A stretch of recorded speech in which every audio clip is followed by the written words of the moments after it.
Hello and welcome to the Armband. I'm Chris, and as always, Kieran is here too. So in today's show, we're going to preview FPL Gameweek 23. We're going to take a look at some of the big matchups, fixture swings, main talking points, a little bit on captaincy, as well as sharing our teams. So, Keith, have you had a good week?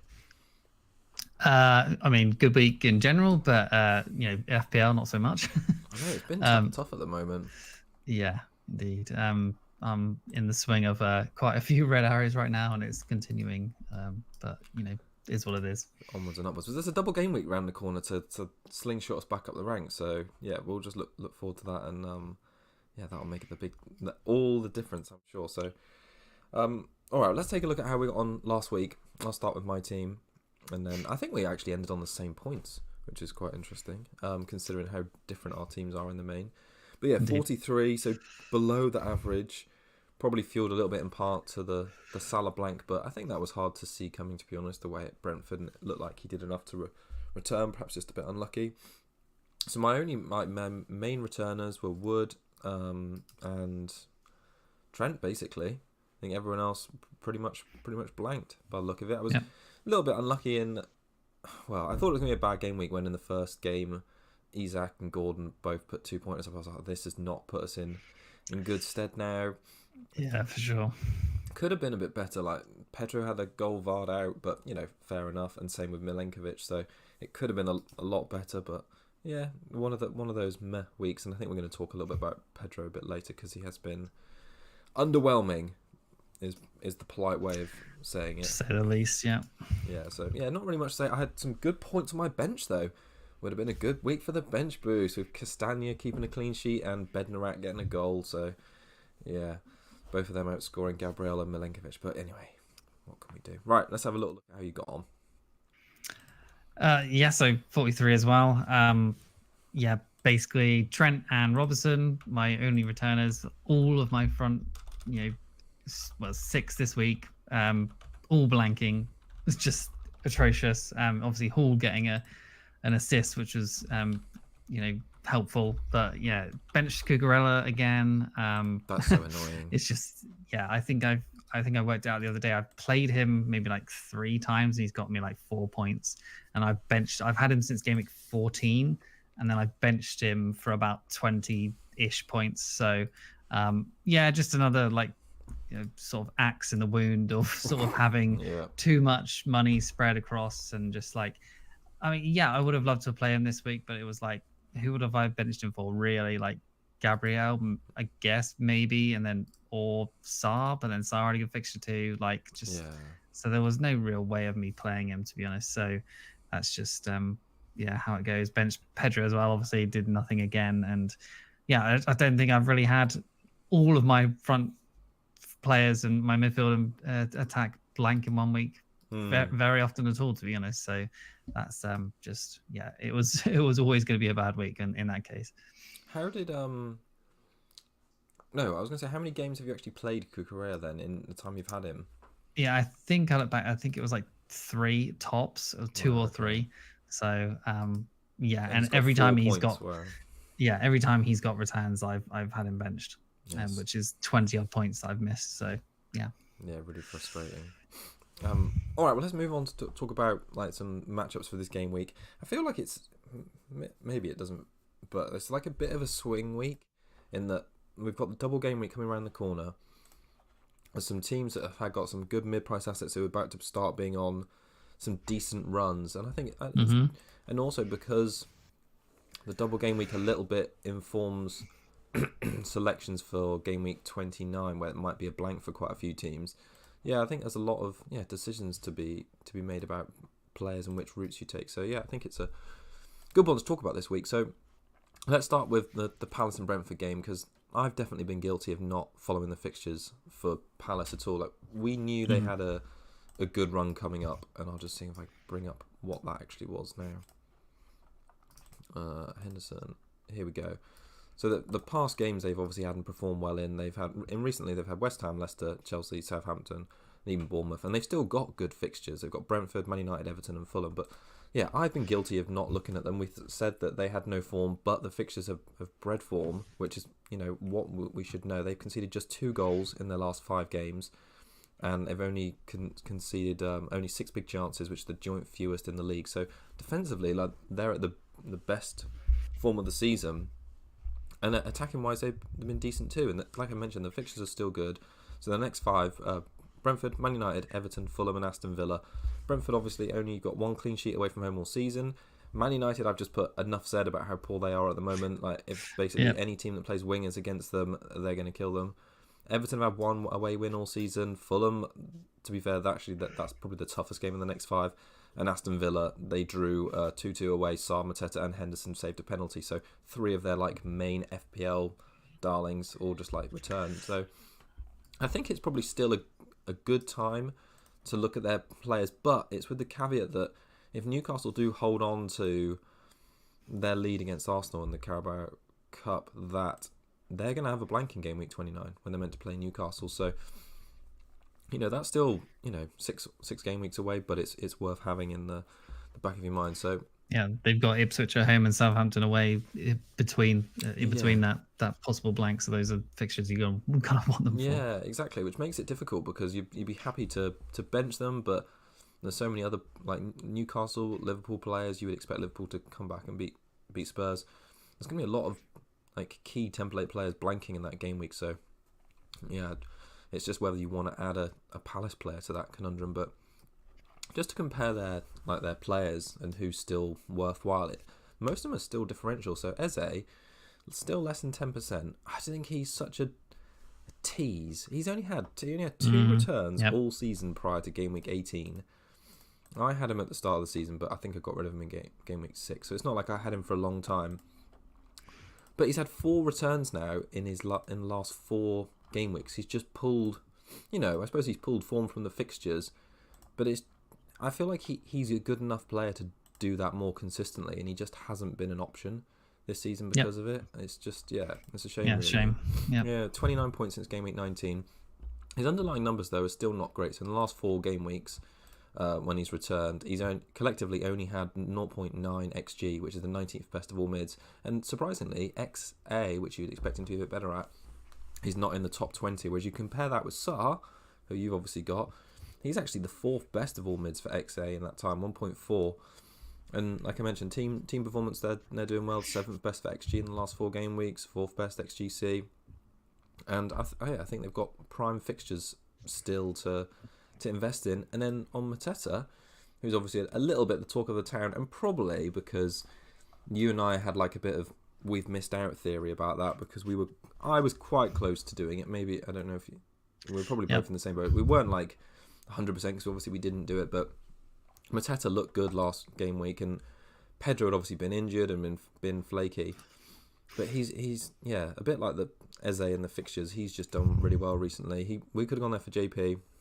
Mateta scored 21 points. Jackson as well. I was looking at Jackson to him and just Yeah, absolutely. So it's like nearly 30 points in his last 3 game weeks. And we've kind of found out that he's definitely on penalties, which we thought we knew, just because he took one when Eze was off the pitch. And then Nketiah after the game said, he's our main penalty taker. So, yeah, I kind of think that he does look good. And he's fairly reliable for minutes. Palace's fixtures are still good.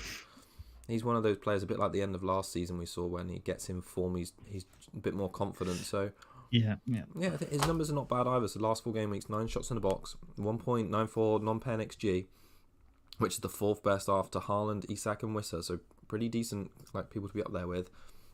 4 goals in 4 game weeks.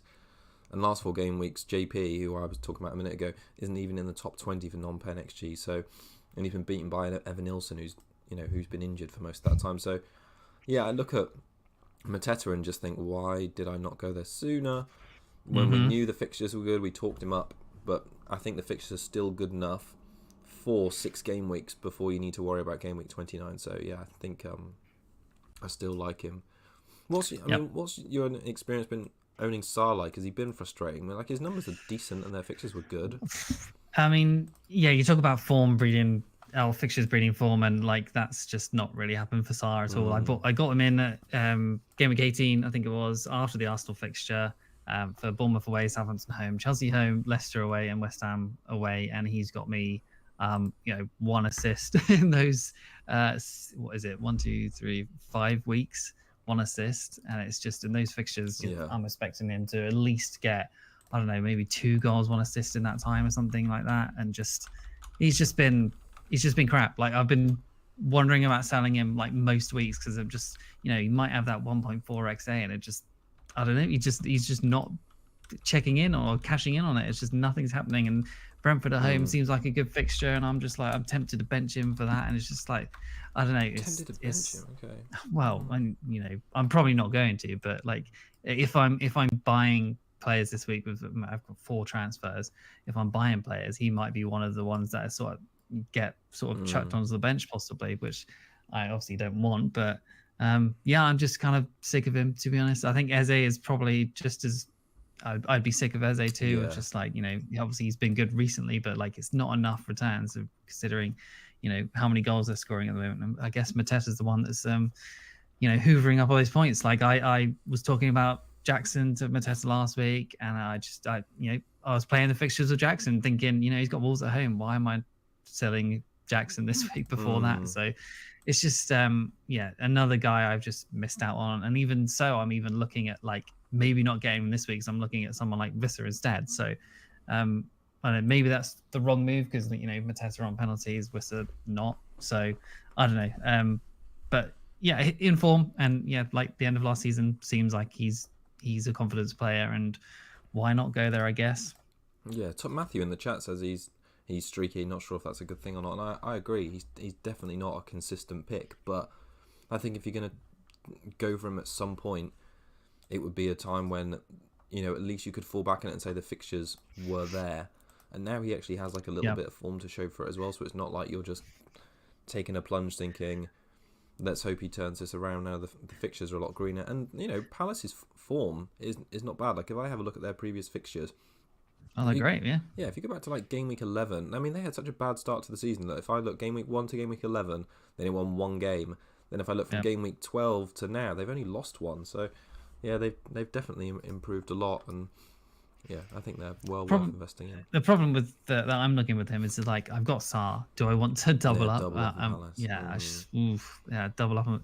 I mean, that was good in the fact that they had those doubles last year, and they had good fixtures, and they had Elise and Eze and Mateta. Yeah.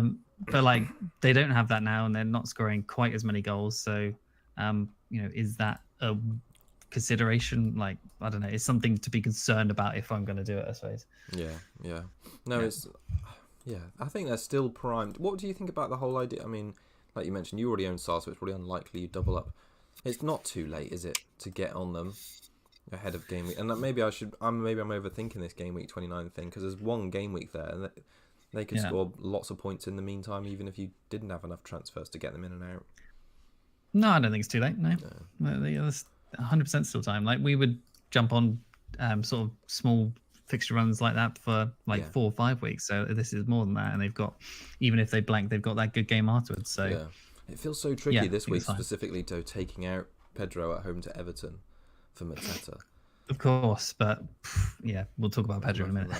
All right, then just on Brentford recently, or Brentford, just because I think they've also got a good run. If I just let's bring up Mbuemo here, just to have a look at their fixtures. So in the short term, they're not bad. So they've got Crystal Palace, Tottenham, West Ham, Leicester, and Everton. So 4 of the next 5 fixtures are against teams that have been in the bottom 10 for XGC in the last 4 game weeks. And Brentford typically have been very good for XG so far this season. So I would expect them to score in the majority of the next games they've got coming up, and even past that, Villa and Bournemouth before game week 30, all really quite nice fixtures. But their form is not great. So since game week 16, they've only actually won 1 game, which is that whopping 5-0 against Southampton. But the games they've played, to caveat that, have been difficult. So they lost away against Chelsea, home against Forest. They drew away against Brighton, lost at home against Arsenal, drew at home against City, and lost at home against Liverpool. So you'd kind of think fair enough. So I kind of pitch Brentford as one of those teams that almost best of the bottom half of the table. Kind of, maybe even best of just outside the top 8. So yeah, I think with this run of games coming up, they'll be looking to definitely flip some of those wins. And I still think Mbuemo, whose ownership has dropped actually quite a bit, down to 30% now, he's still sat comfortably as the 3rd highest scoring mid in the game. last 4 game weeks, he still had 13 shots in the box, and only Salah, Haaland, and Wissa have had more. And 3 big chances created, only Salah, Rice, and Palmer and KDB have had more. So his numbers are still there. He was unlucky not to return in both the games actually against Liverpool and City. Held him for that, which, in hindsight, probably if I'd played the fixtures, I could have got someone like Bruno who'd got better fixtures, but I fancy Mbeumo to be better in these running games. And then Wissa, who we talked a little bit about, didn't we, earlier in the week, because I've not owned him. You have, but his ownership is still super low this season. It's like less than 10%. Yep. And I don't know why his ownership's so low. He's been ticking along like quite well all season, and he's still inexpensive at 6.2 million. In the last 6 game weeks, 3.75 non-pen XG is the 3rd highest of all players after Salah and Isak. 19 shots in the box in that time is the 2nd highest after Salah. So highest forwards, I think. I think he's. I think he's doing really well, and his minutes are quite decent. Like, he plays 90 minutes a lot of the time. Is only but like 2 times in the last 6 or 7 game weeks he's come off early, and even then it's only 15 minutes. So I think he's not bad for minutes. And interestingly, so in the next 5 fixtures, I looked at it to see if there was what else I could find to see who was better about whether him or he or Mateta. So in the reverse 5 fixtures that he's got in the next 5, he scored 20 points, and he didn't even play in 2 of them. So he didn't play in the Spurs game and the Crystal Palace game, and then he averaged that's like 4 or 5 points per game. So I could see him going big against Spurs. Definitely going big against Spurs. I feel like the Palace game is probably the toughest one. West Ham away, they're conceding like a league high amount of chances at the moment. Leicester, they've been absolutely woeful, and Everton are not the same since Moyes has taken over. So there's some good fixtures in there for him. So I think that clearly the best combination would be Mbeumo and Mateta, right? Just because they're both on penalties. Yeah, and then for someone like me, my team, I would be looking at Sarr and Wissa, which just seems like the absolute worst choice of both of them, doesn't it? So, I need to do something like that. The penalties is such a big pool, and just because Mateta would have only come away with 1 goal last week, or maybe I think he got a penalty the week before as well or something. So his form would have been nowhere near as good without the penalties. So, it's just something I probably need to be switching around with these 4 free transfers that I got ahead of this the double game week as well. Yeah, for sure. No, I think that's such a big uptick for them. Like, I really like Wissa, but I probably won't be doing the double with Mbeumo for that reason. Yeah, and kind of a reason I want to maybe get rid of Gordon soon because of that Newcastle double up as well. But we'll come on to that a bit later. Yeah, cool. All right, should we talk about another fixture? Yeah, so Brentford, Brighton and Everton. Brighton's form kind of mixed, but okay. Like 4 draws in a row and then 2 wins recently. Obviously one of them against the hapless United. But Everton's form as well: 2 draws, 3 losses in a row, and then last week a win against Spurs, which didn't really see coming. But I guess it's Spurs defense, so maybe should have done. Last 6 weeks, Brighton's XG as a team is 7.9. which is 12th overall, so pretty mid-table, and their XGC is 6.8, which is 6. So their defense has been improving recently, but their fixtures have been quite good. So there's that.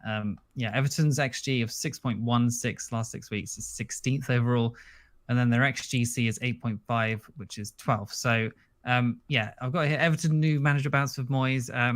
Question mark. I guess so. It's obviously a small sample size so far, but they managed 2.02 XG versus Tottenham last week, which is 6th best of all teams at the weekend.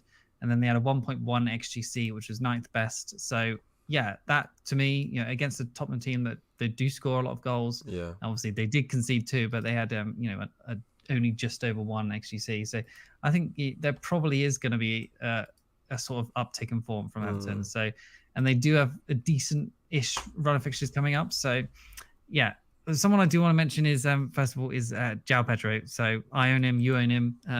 15% owned at the moment, which I thought it was going to be higher, but 5.6 million, and kind of showing why he's priced at that, I guess. Kind of actually pretty useless, it seems like, at the moment, unless he's played in a hard fixture for his lucky penalty return or fluky assist, it seems like. Because I've benched most of his points. It's just annoying the hell at me recently. So he's not managed over 0.4 XGI in a game since game week 12, bar the penalty versus Arsenal, but that's obviously a penalty, so that's obviously going to up his numbers. Yeah, his stats from game week 17 to 22, the last 6 for forwards. Shots 9, which is 17th of all forwards. Big chances 2, which is 19th of all forwards. His non-penalty XG, so obviously this is where it gets worse because obviously he's had a couple penalties in there. 0.45 in 6 weeks, which is not in the top 20 of forwards. And then his key pass is 6, which is 7th. Big chances created 11th. Well, he's got one of them, which is 11th. And then his XA of 0.47 is 7th. So the stats are pretty bad. He's barely shooting. He's dropping deep. Welbeck still hasn't really come back. Maybe that will help him. Obviously, it seems like he's probably been held back possibly to come back at full fitness, possibly for this Everton game. So it could be a sign that maybe that will get better for Pedro. But at the same time, not sure, to be honest. So, but somehow he's actually the second for cheap forwards for points scored over the last 6 weeks, which is probably an indicator of how bad that sort of price bracket has become now, with like nobody really doing well, whereas there's a point in the season when all of them were doing well, and that's just not happening now. So I think, unfortunately, and I've got sigh in big capital letters in the notes, that his fixtures are probably good enough to keep him, because there's Everton at home this week, and then Forest away is not great, but then Chelsea, but then they got Southampton, Bournemouth, Fulham after that. So that they're not the worst, but they're also decent enough to probably keep a player at 5.6 million who is actually on penalties and is nailed on. And so I don't know, what is your thoughts on him? Like I'm still considering selling, even though there's that Everton home, because I'm just so sick of him, really. I can see the for and against on both, to be honest. I'm like considering selling him, and then on one hand I'm like, oh, the fixtures are not bad, but you're right, when you look at the games he's played, I hadn't even noticed his XG numbers was like 0. Like you mentioned, 0.0 against United and 0.01 for XA. Yeah. And if I actually try and remember his returns off the top of my head, so everyone went mad for him when he came on against City and got 2 returns in 25 minutes, and then he followed that up with 2 returns against Bournemouth, and everyone thought he was essential. Remember when they mass transferred him for that Southampton game? Yeah. I think I got him for the next game against Fulham, and his assist in that Fulham game, if I remember, was just like a knockdown, like 20 yards out, and someone scored. Yep. Long range. Villa, I kind of remember one of the assists being kind of like that as well, like a knockdown. It's quite fluky, yeah. And then the other one was a penalty assist. So if you look at, game week 30, so that's like 9 or 10 game weeks there. None of them have been none of his returns have just been an open play, well worked assist or really well taken goal. So exactly. I just think it's, and even that goal against Bournemouth was like a tap-in, wasn't it? That the keeper's just parried out to him. Yeah, I think so. So I'm just trying to talk myself into the rationale that he's maybe not that good a player, which is why you're not, or good a striker, why he's not that expensive. I don't think he's not a good player. Just he's just his team, his sort of role seems to be kind of what Kane was doing a little bit for Spurs, just dropping back and setting up play. But then he's not really doing that in a good way. So I don't know. Maybe he is for the team of just what they need, but in terms of FPL points, it's just it's not there right now. And there is most people have sort of funds in the bank that they probably could go to someone else. So it probably is the time, to be honest. I know people. So in the chat again, Matthew mentioned about investing in mids, and he's not wrong. I appreciate there's different minutes and variables involved, but if you take a look at the top scoring midfielders this season, there's quite a few now, like Cliver, Iwobi, Ahmad, Rogers. I'd say Matoma's maybe slightly more expensive, and Semenyo just even in the top selection that we all know about. None of them are real surprises, apart from maybe Cliver, but they're all outscoring him without by some distance. So I don't know. I feel like there's maybe if you're spending that amount in up front, why not spend it on a fifth mid and play them all the time? Okay. So another sort of cheapy striker who you have owned, I have not. DCL, obviously in this fixture. So he's 5.4 million now and 1.5% owned. His first return since game week 14 and his first goal since game week 4 last week. Which is obviously terrible, but shameful. So he had 0.5 and a 0.9 XG versus Villa and Tottenham in the last 2 weeks. So that's a big uptick. He missed so many chances in that Villa game. He had 3 big chances and he just fluffed them all. It's so bad. Yeah. So Yeah, he's only had 3 bonus all season from his 3 goals and 2 assists, which is obviously not great. Because so that when he is getting returns, he's barely getting bonus. Yeah, he had the highest XG of the team versus Tottenham, which was obviously 0.9, as I said. 6 shots in that game, 3 big chances, and 2 shots on target, which was all first for the Everton team. So, like, people talking about NGI and stuff like that. Like, his shots and big chances are way ahead of NGI. So, DCL probably is the better option. Yeah, Brighton obviously away, then they got Leicester at home, then they got Liverpool in the double, and then they got Palace away after that. So it's not a bad 4-game sort of sample run to take a punt on if you're really looking for someone to just put in there for an extra player in that double game week. People have been bet buying this season. You obviously have, but is he worth a little gamble for these 4-week run? I mean, maybe. Like, if you have like enough transfers to do it, and you I think your only metric is just thinking maybe the manager bounce will have an effect. Well, it kind of has, as I just said. Like those last 2 games, he has got better, like a lot better numbers than he had been getting previously. So.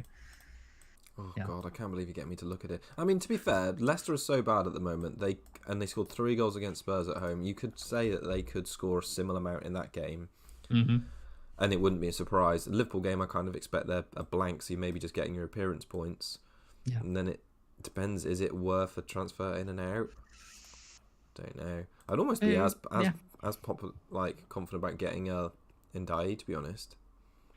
Yeah, I mean, yeah, he did look good. Obviously, that was a like sort of, I guess, not a fluke goal, but just like a goal that he just created for himself, and that's probably not going to happen most weeks. So, yeah, I think DCL probably still is better just because he's on penalties as well, and he's cheaper, I think, as well. So, yeah.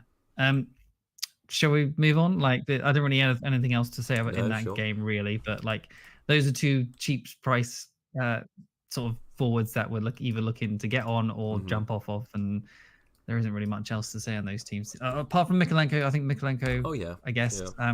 Yeah, I was looking at him. He seems to still be number 1 choice. Chilwell has got no further in the sort of coming ins, and obviously the double game week is basically next week now, isn't it? So other than the fact that there's 2 weeks between both games, or it's a week and something, isn't it? So maybe Chilwell could come in and start that second game for Liverpool, but it seems unlikely to me because he's not really played all season, has he? So and he's going to be unfit. So I think Mykolenko is fine, and they did play a wing back system, but I don't think Mykolenko actually played in the wing back role, which is a shame.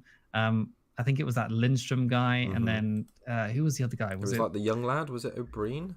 Is that right? Yeah, I think that's it. Yeah, so unfortunate, but you probably couldn't go for that O'Brien or Breen or whatever it was, because you're not going to know he's nailed. So Mykolenko 4.3 still. I think it's probably still a decent enough transfer in just to save some money on your bench as well. So yeah, why not? How crazy are you going to get with Everton next week? Are you thinking 3 players?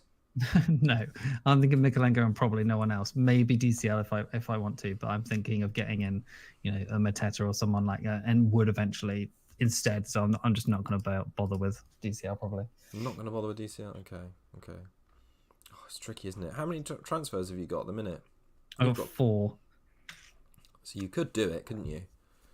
I could, yeah, but I'm thinking about more sort of restructuring my whole team to be able to get, the Mbeumo and the Mateta rather than the Visser and Sarr that I'm set up as at the moment. So yeah. Okay. All right. Let's go on to our next matchup. So it's actually the Liverpool Ipswich one, when it's mainly Liverpool focused ahead of the double. Because I'm just going to bring up a Liverpool player here, just because I think it's a great entry point this week for Liverpool. Players, because they've got 2 away games in the double, which you're sort of just taking for granted. They have taken for granted in terms of we're going to pick them because it's a double and it's Liverpool. The fact that they sort of bookend that with home games against Ipswich and Wolves, it's just like, why not get a player this week if there's a spot on your team which needs to be fixed and you're going to replace next week anyway? Yep. So yeah, why wait a week basically? Ipswich have just suffered that 6-0 beating at home. Ipswich are obviously bottom 2 for expected goals XG and expected goals conceded XGC this season, and Liverpool's team stats have basically not dropped recently. So in the last 4 games, 11.1 XG, that's the highest in the league, and 2.4 xGC.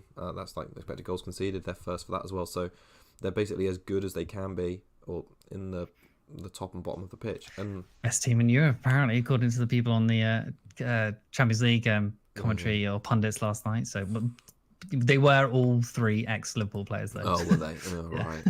I mean, they are playing. Yeah, they're playing obviously really well this season. I don't know if they had any like huge wins at home this season. They've won 5-0 away, 6-3 away. I think they've had their biggest wins away. But I wouldn't say I go into like a home game at Anfield thinking they're going to win 4 or 5-0 like City would do. 3-0 versus Bournemouth. Yeah. Yeah, no massive ones. No. Anyway, I suppose that doesn't really matter. But they're undefeated in the last 13 games at Anfield. Period has seen them score 35 goals as well. So I thought it'd be beneficial just to look this week at players who are essentially less than 10% owned from Liverpool. So trying to work out who this third player is going to be. Because if I look at the ownership of Liverpool players, Trent, VVD,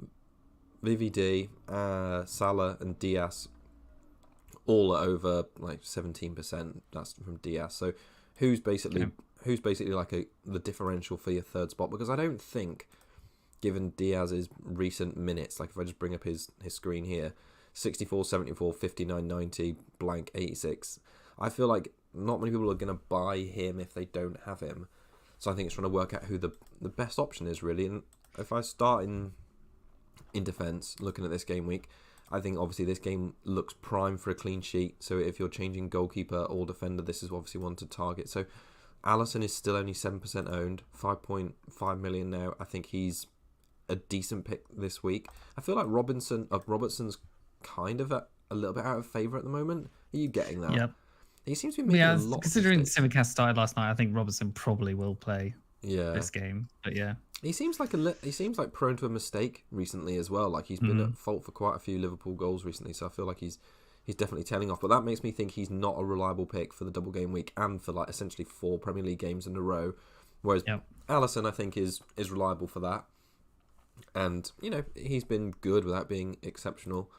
So made a lot of saves in that Brentford game. And then Konate is the only other defensive option. So he's cheap. He's 5.1 million.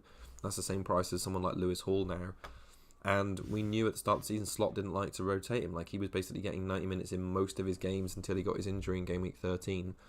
Yep. And he's came back and played 90 minutes in 2 of the last 3 and kept a clean sheet. So I think they're probably the most reliable. So I think Alisson would probably be my pick for people that don't want to obviously go Pickford in the double. And Konate seems like a nice replacement for, you know, someone like Hall, maybe who's fixed a rough after this, or, you know, or even if you want to double up by getting rid of an Arsenal player because they've got City, I think, in the double. I think that's right. So that's not bad. And then I mentioned last week, and you're going to be like, oh, here he is again talking about this. But McAllister, I think he looks like the most reliable Liverpool midfielder, basically outside of Salah and Gravenberch. So in the last 6 weeks, where is he? Here he is. Look at his lovely face.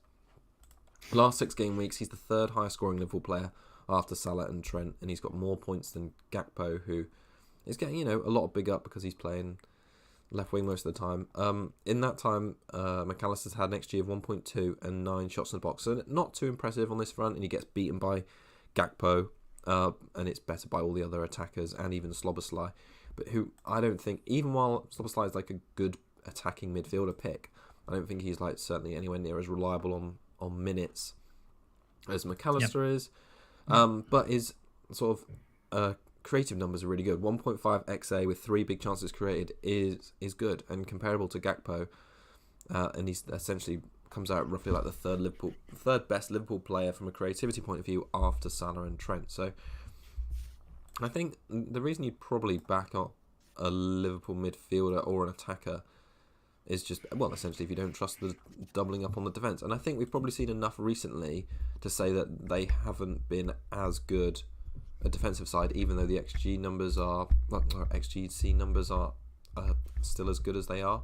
Well, they're very good. They're as good as Arsenal's were last season when they were pretty elite. So yeah. But they've had these like games like where they've conceded like a lot of goals, like 3 away at Newcastle, 2 at Fulham, 3 away at Tottenham. They obviously didn't keep a clean sheet against Leicester, Man United, or Forest, who were don't put up great XG numbers. Yeah. So yeah, there's been some fluke games which you wouldn't think oh, they're going to concede in this game, and then they do. So yeah, that's why it's a little bit more difficult for me to back the double defense at the minute. And then just finally on Gakpo, because I think he's probably the most reliable of like the other strikers apart from Salah. Like Jota, is basically seems to always be injured. Diaz, yeah, I just don't trust after the start of this season. And I think Gakpo's like a similar pick to McAllister. I think he's both from a goals and assists point of view very similar. But the only thing which I think weighs down Gakpo and boosts up McAllister is his minutes. He's only completed, I think it's 4 from 13 appearances this season. He's played 90. And across the course of a double game week where they've got 2 games in the middle, I could definitely see his minutes being managed. I mean, the thing good for him, I would say, is this week is that he was rest completely last night in the Champions League. So that seems to be, and obviously Nunes and Diaz played, so it sounds like Gakpo comes straight back in. Probably Diaz plays like the false 9, I would guess, because Nunes doesn't seem to be like starting the Premier League games. So yeah, Gakpo. Yeah, the problem is like this weekend. I think so. It's a shame that the Gakpo is not the midfield and like Diaz is the striker, because Diaz is the one that's going to be playing, probably going to be playing the false 9 or up front, and he's the one with the least trustworthy minutes in the best position, unfortunately. Yeah. So, and we could see Nunes start and Diaz could go to the left, but then is Gakpo going to be the one that's benched, or is Diaz the one that's benched? So it's like, at that point, it's just like we have no idea really. So it's such a difficult decision between of which is the third place. Like, because really, I think you probably can't go wrong with whatever way you go. If you pick a Konate or Van Dijk or a McAllister or a Gakpo, it's just like it's pot luck. I think on any of those ones outside of Salah and Trent, like you like someone is going to go massive and everyone will be like, oh my god, it's so obvious to just pick him. But like, it's not obvious, and there's going to be a lot of hindsight on this double game week, and the picks are probably going to hurt you, to be honest. Like, you're probably going to get on the wrong end of it, and it's going to it could be that third player could be quite season defining, honestly. Because it's a double game week and people are you can only have one of them as that third, and it's just going to ruin or make your season possibly. And I haven't even spoken about like the assistant manager chip like permutations, because obviously that's going to come in, but it's hard to like plan for that when it's like not in the game properly yet. I know they've like released the prices, but just like to not see it, that seems like a bit difficult to like plan and visualize. And if you've played your triple captain, I don't think picking slot this or for double game week 24 would be a bad option. But I suppose what I'm trying to say is we're looking at this from who would be a worthwhile like player to get from this game week. What I would say about Gakpo, though, even though he's not my McAllister pick, is you and I have both been talking about like how poor Pedro is, and obviously how like what Mateta's like as well. But is like 4 games essentially of Gakpo playing somewhere between like 60 to 75 minutes better than 3 games for like a Mateta or Wissa playing 80 minutes? Do you see what I mean? Probably. I mean, just about. You'd think just from law of averages, like probably just about. But you think overall he probably plays more minutes than those 2 names I've just mentioned. Yeah, I think so. I think just in my situation, I think because I've got a Pedro and a Jackson who are both looking to sell, that like Gakpo probably makes the most sense for my team. Yeah, but at the same time, if people are looking to sell I don't know, like just a sort of mid-priced midfielder, and you can get to who would you be selling for? Well, McAllister, I guess. I think I'd have to sell Gordon. Which isn't like ideal. With Southampton away. Would you do it this week then? No, I probably wouldn't do it this week. You see, yeah, whereas I think Gakpo I would do this week because, and I'd like I say, it would kind of Ipswich at home seems like a nice fixture. He's definitely going. Well, I say he's very likely to start because he didn't play in the UCL game, but he's been quite quiet. So yeah, I don't know. It's tricky. If I'm going to move for a Liverpool player this week and just go in for a third, it would be Gakpo this week. If I don't do anything, it'll be McAllister next week, I think. But yeah, I agree. Yep, Selling Gordon seems worse than selling Pedro. Yes, yeah, I agree. Yeah, especially this week. Yeah. Yeah. Okay. Anything else to say? No. No. All right. So yeah, final one to talk about quickly is two really informed teams, Bournemouth and Nottingham Forest. Yeah, so Bournemouth's form, win, draw, win, draw, win, and they've only had wins or draws since game week 13, so their form has been really good recently. And then Forest, 4 wins, draw, and a win. Their form again as good, better than Bournemouth. So yeah, 2 really good teams right now. Last 6 weeks, Bournemouth's XG of 9.6, which is 6th best. XGC of 7.6, which is 8th best. So they're pretty balanced as a team, looking quite good. Solidly above mid-table on both. Forest XG 8.16, which is 11th. So their numbers, as we've seen, kind of not massively great for attacking wise, but they're getting better, it seems like.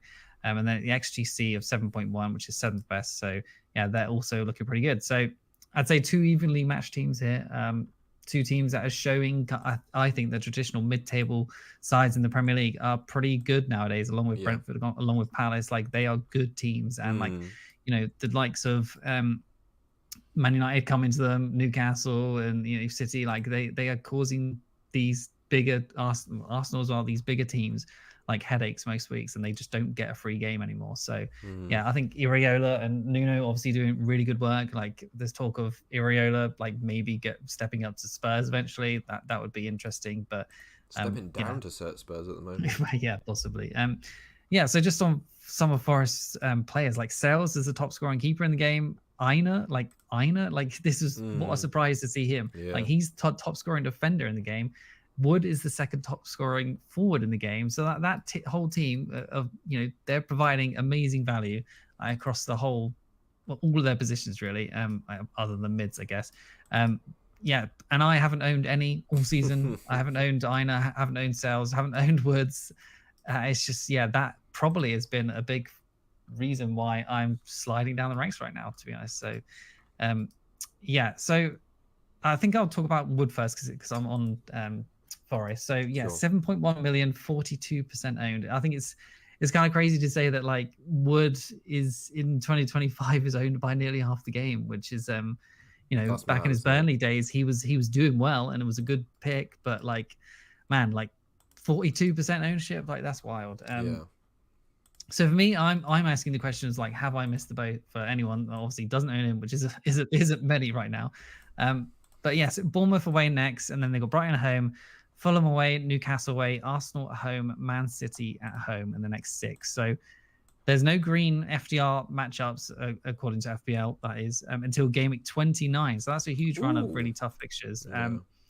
But he is the second highest scoring forward. He's actually ahead of Haaland, 14 goals, 2 assists so far. And to be honest, on paper, I think he could probably score in the next 5 of the next 6 still. Because I don't think the defenses that he faces are actually that hard. So Bournemouth away is obviously, they are quite good at the moment. But Brighton at home, I don't mind that. Fulham away, don't mind that. Newcastle away, don't mind that. Arsenal have not been great recently. Man City conceding goals. So like actually on paper, when you look at them like more closely, he probably could score a goal. Get his traditional 9-pointer in any one of those, to be honest. Like, what do you think on him on that sort of scenario? Like, have I missed the boat? Is he worth getting still? Like, these fixtures are bad on paper, so do you play the fixtures or do you just get him and just is he going to continue his form? I think he's been good regardless of fixture, as of Forest. Like, when you look at the number of, they have admittedly lost what you would think on paper as the harder games this season. So they've lost away at City, away at Arsenal, and they lost at home against Newcastle. All teams in around the Liverpool as well. Oh no, they beat Liverpool and drew Liverpool, didn't they? Yeah, okay. So I think the Arsenal and City games, I think will be difficult, and Newcastle. So 3 of the teams who've actually beaten them this season, they're playing in their next 6 games. So obviously that doesn't fill me with confidence as a Wood owner. But he scored against Bournemouth in the reverse fixture, scored against Brighton in the reverse fixture. Fulham actually went to Forest, and kept a clean sheet. So I think you're right. I feel like the next 2 are okay for Wood. After that, the next 4 I think are difficult. But given that he just needs like a chance to score, and he is such a focal point. I wouldn't be surprised if he got a goal in one of those games. I don't know. Yeah. He's just been. It's really funny. I just never think he's gonna do very well, even when the game's going on, because they don't make loads of chances. He has basically one shot a match, but he's just been so clinical. He keeps doing it. No, it's been really impressive. Yeah, so his stats in the last 6 do sort of echo that of he doesn't get that many chances. Yeah, so shots 13, that's not in top 10 for forwards. XG of 1.8 is not on the top 10. Big chances 5, which is 10th, so just in. Key passes 3, not in the top 10. Big chances created 1, not in top 10. You get the picture of what I'm saying with these attacking metrics. He's not up there in the stats. So yeah, but clinical, I guess we sort of said this with kind of Vardy in the past, where he just, doesn't have great stats, but just he's so clinical that when he gets the chance, he's going to put it away. And yeah, is that sustainable? Probably not. But with those few fixtures coming up, I'm saying I probably will avoid him. Probably just for the time being. The time probably if I was going to get him probably was last week for that Southampton game.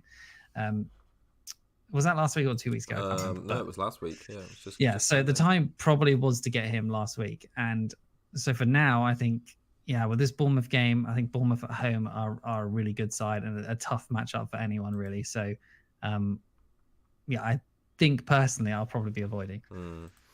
Yeah, I think it's tricky to buy. I think it's tricky to buy them now because I'd say 4 of the next 6 are really tough. And you wouldn't back them to get a clean sheet or Wood to score. And I'm thinking about selling Milenkovic during that run of 4 games because he's basically my main third defender to play. Even though I've had him for such a long time, I feel like selling and buy it. But I don't think I'm going to sell Wood just because he usually plays roughly 90 minutes. He's on pens and he's been so good. So I don't think he's a sell. But you're right about this game being between 2 really quality sides. I was just having a look when you were talking then about the Bournemouth players as well, and the form of Bournemouth has been amazing. They've not lost a game since game week 13. Yep. And when I watched the first half, or most actually, of the Bournemouth Newcastle game at the weekend, and they were just so confident on the front foot the whole time. They're really quick in transition, and considering they've got loads of players out injured, I just think what a good manager he is. And I love Zabani and Huijsen. Have you put Howson, I think he's pronounced or something. Yeah. I just love that they were both centre backs and both had their socks rolled down to their ankles, just playing balls out from the back. I was just that's, and they're both big units, but they were just so good on the ball. Yeah, and I just think they've been really again sleeper picks really, because I don't think their ownership on that Bournemouth team is that high. Nope.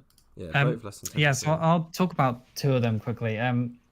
So Cliver, I mean, obviously he's just had a hat trick, but 5.6 million, 6% owned.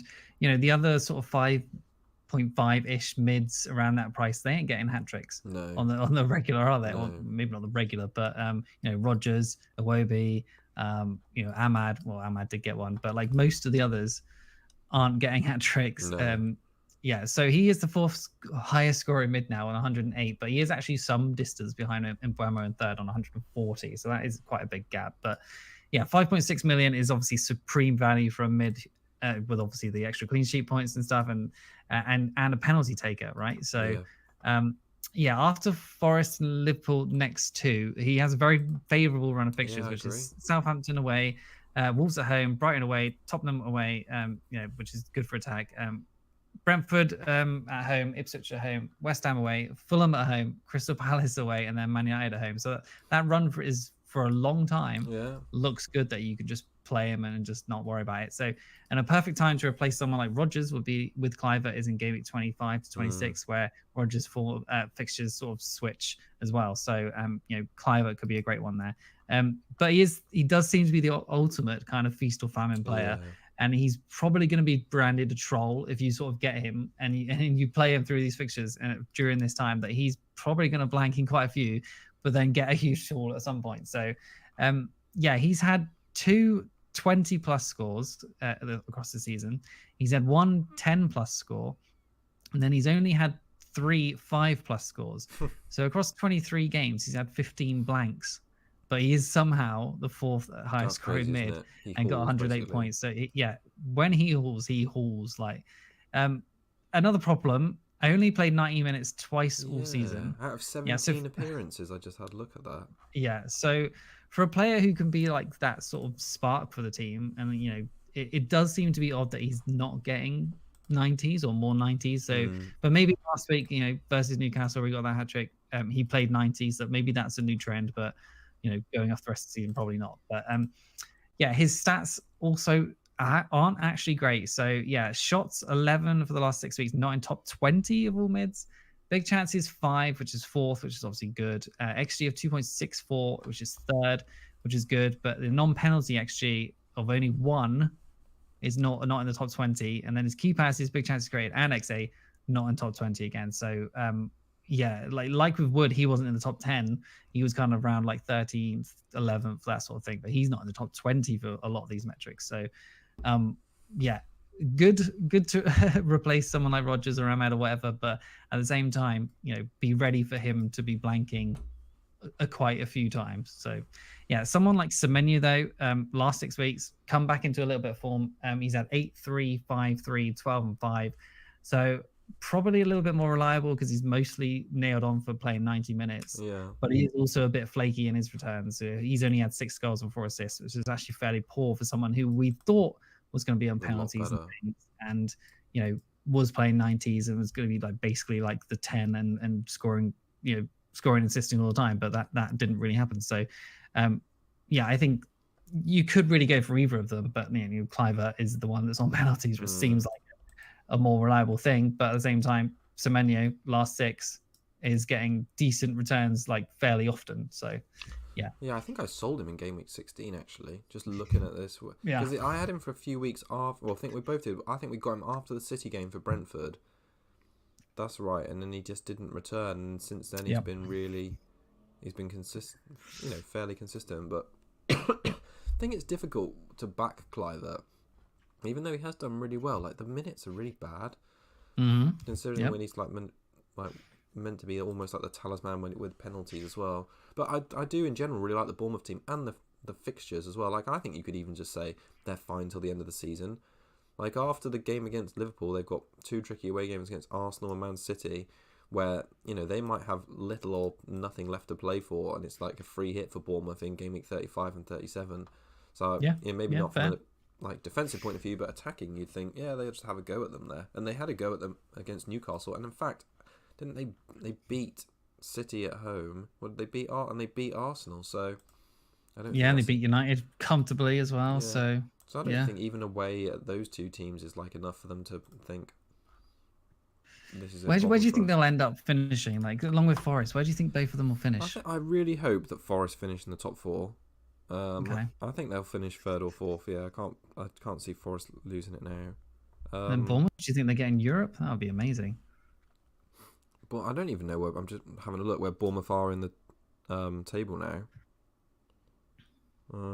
Probably like 6th, around there, 5th, 8th. I don't know. I'm just having. I feel like they're going to be quite high. Standings. Yeah, the 7th. The 7th, only a point behind Newcastle. So they've got They've got a lot of good fixtures, like we've said. So if they could get to 6th or 5th, that'd be pretty good. Chelsea are having a bit of a slip, so maybe there's the team that might fall away a little bit. But I really hope Forest do it. They're level on points with Arsenal, so Forest's fixtures are tough now, though, I would say. Yes, indeed. So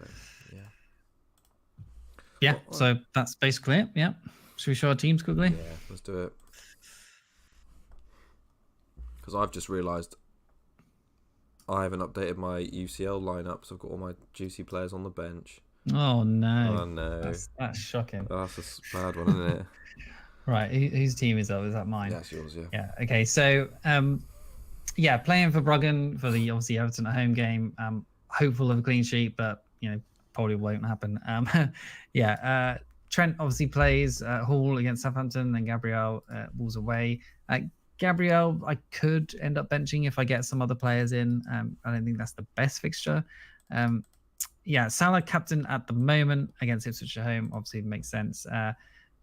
But is this a week where he could be rested? Maybe that possibly could happen. No. Yeah, I'm just putting it out there that Oh. that could be a week that he could get a rest. Oh god. But they've got Plymouth, they got PSV in the Champions League. They're already through at top of the table, so probably not. He'll probably just play. So Southampton got Gordon, Southampton. Palmer is playing against City at the moment. Not going to be benching him. Sarr and then Rodgers. Definitely want to play Rodgers this week. Seems to be a good time to play him. West Ham at home, good fixture.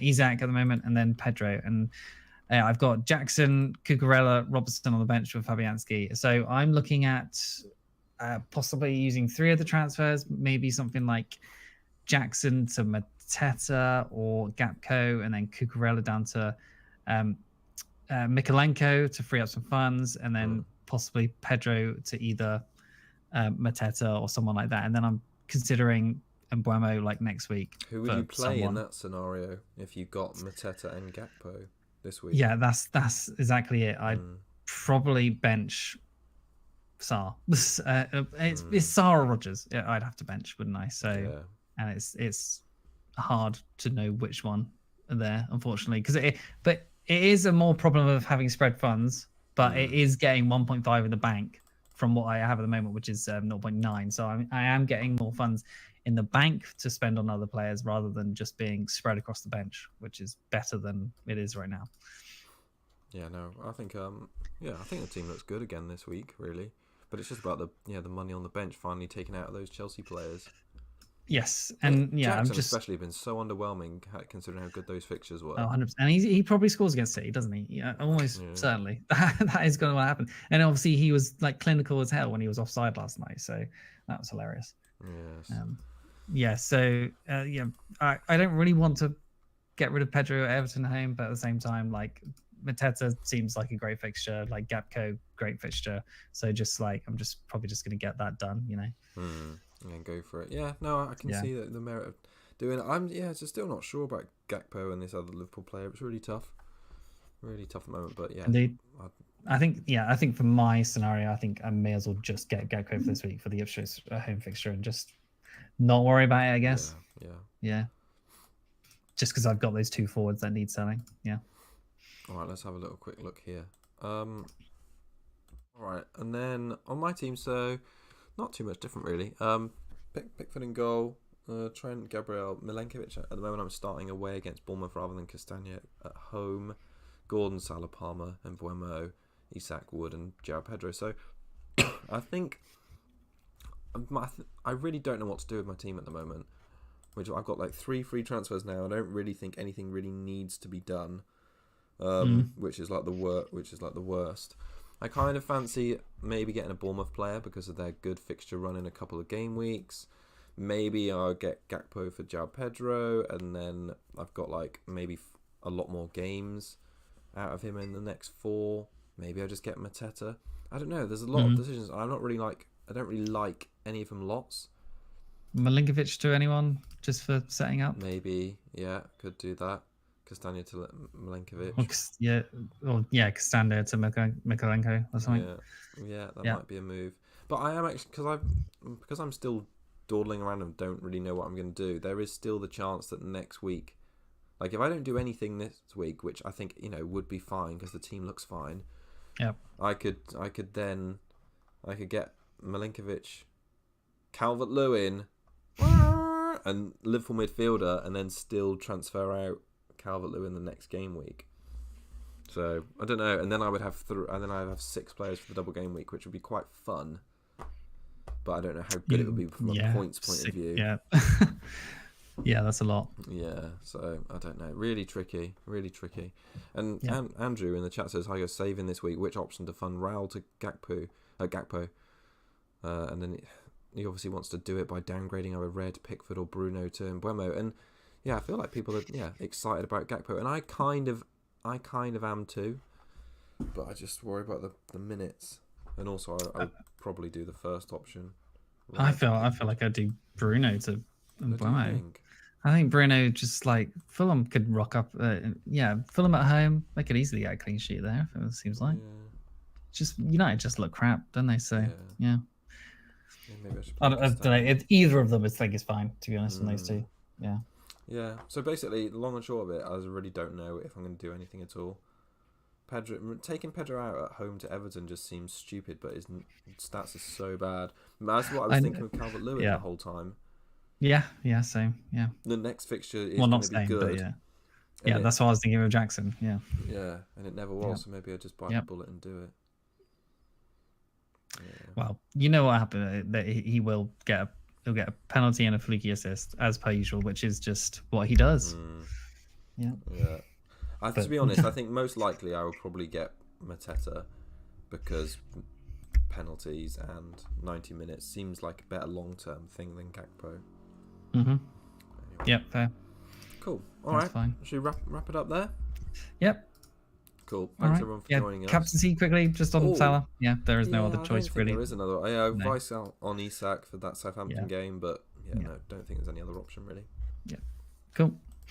All right. Thanks everyone.